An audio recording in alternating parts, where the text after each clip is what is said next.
encourage everyone to vote and to vote responsibly. We notice in our town, a lot of the women vote the way that their husbands or their fathers do. And so what a lot of you might not know about Noella is that she is actually very well versed in all of this. She worked on the Obama campaign in 2008. And when I found this out and how knowledgeable she was, I said, can you help me? Can you help me understand what a lot of these things mean? Because when I read through them, I often don't know exactly what I'm reading. I get very confused. So today, we're gonna break down some of our top issues on the ballot, and she's gonna walk us through them so that we can vote and we can vote responsibly. And even if you are well versed, if this is something that you've been doing, as I have for a long time, I still get tripped up. It's very tricky wording.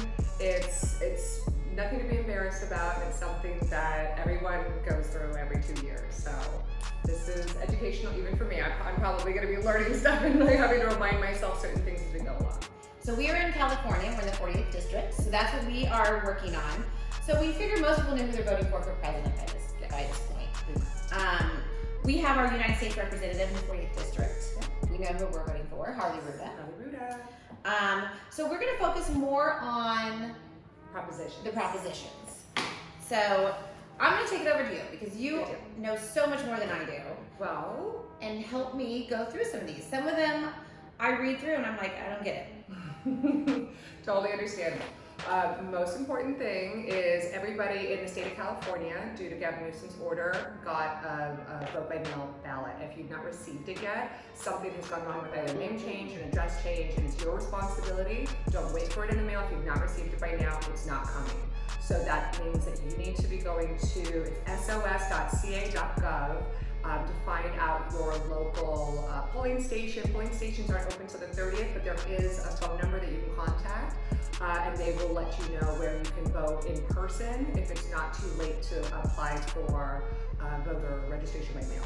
So, but this is what it looks like.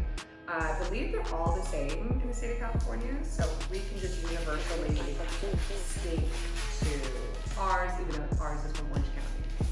So when you open up your envelope, you're going to get your ballot and your return envelope. The most important thing, the sticker.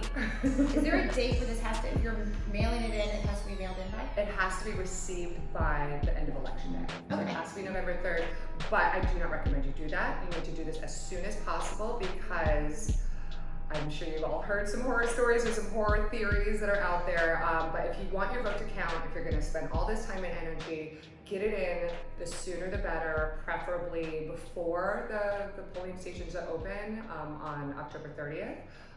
But if you have to vote in person, October 30th is your day. Other than that though, do this now. Okay, so let's start with which propositions are you the most invested in right now?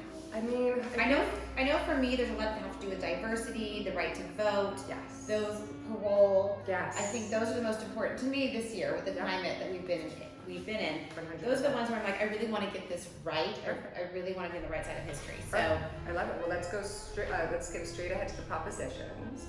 So let's see. What's jumping out the most to you? So let's just go through them all, and then we'll start there. So Proposition 15: increase funding sources for public schools, community college, and local government services by changing tax assessment on commercial and industrial property initiative constitutional amendments. That's like a lot of big words. That one's going to be a tricky one, just because raising taxes in our community is a little trickier. Maybe restricts parolee from certain offenses currently considered. So let's skip ahead to Proposition 20. So you should have received this with your ballot.